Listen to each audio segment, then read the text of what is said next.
Hashtag short, guys. Jeep Grand Cherokee 2018 in for front end alignment. Y'all know what I do, man. First thing I always do is just take a peek at these tires, because y'all know what? First thing I'm gonna do is go for a test drive. All right. Now, someone would ask, why, JT, why you jump straight on the road and go for a test drive when you got a front end alignment? It's simple, guys. I want to know what I'm up against. Okay, I will be looking for things like the steering wheel being straight and everything. I want to know what I'm up against before I get on the alignment machine. I'm driving. Good news and bad news. The good news is the steering wheel is centered. I'm on a straight and even road, and it's not pulling. Mechanics love that. The car is not pulling. Yes.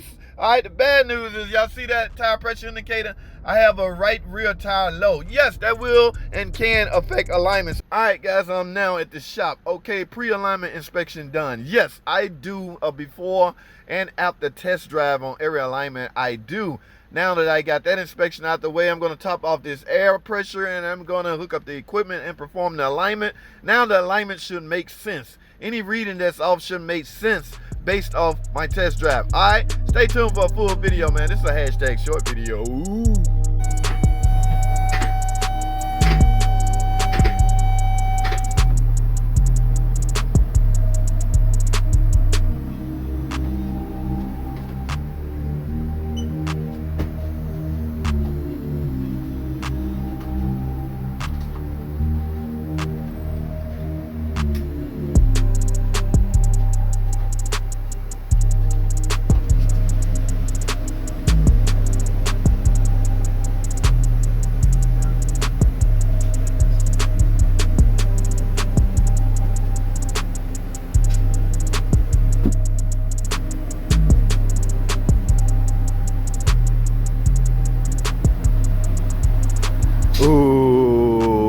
Alrighty, guys, as you can see, you got a little lucky. Sometimes you can get lucky, guys, and this is still bothering me, so I'm gonna get under here and see if anything. That alignment is all about inspection first, guys. You should most definitely inspect the suspension out before you even start an alignment.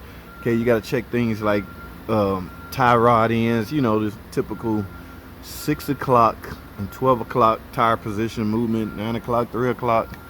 Got to check basically the whole complete suspension. If you have any loose play on your suspension, alignment will do you no good. Okay, that is not the case on this. Now, a lot of things I did not show on this video. This is a quick video.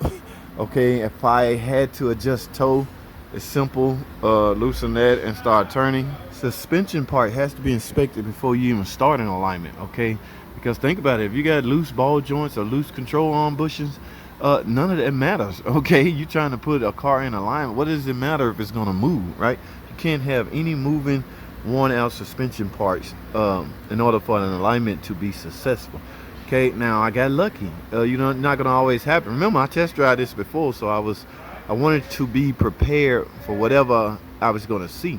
Had I needed to adjust toe, I would have just simply loosened that and turned the tie rod accordingly. Okay, now from my understanding, that's not really a caster or camber adjustment. So when you get cars that's out, okay, you need to really look around for worn out suspension parts. All right, this is just a typical maintenance alignment. I'm not sure how they sell those, but maintenance alignment. I guess they did a rotating balance. We got to do a rotating balance, and they wanted to check the alignment, make sure it was on specs. All right, that's the whole. I can go on and on about alignment and why it's needed and why it's not needed, but because I'm in this profession, I had to be very careful what I say.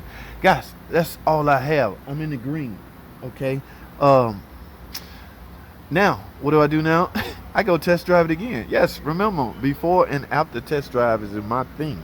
Okay, I have corrected that tire pressure. The tires look good on the thread, and that's that, guys. That's all I have, man. Hashtag shorts.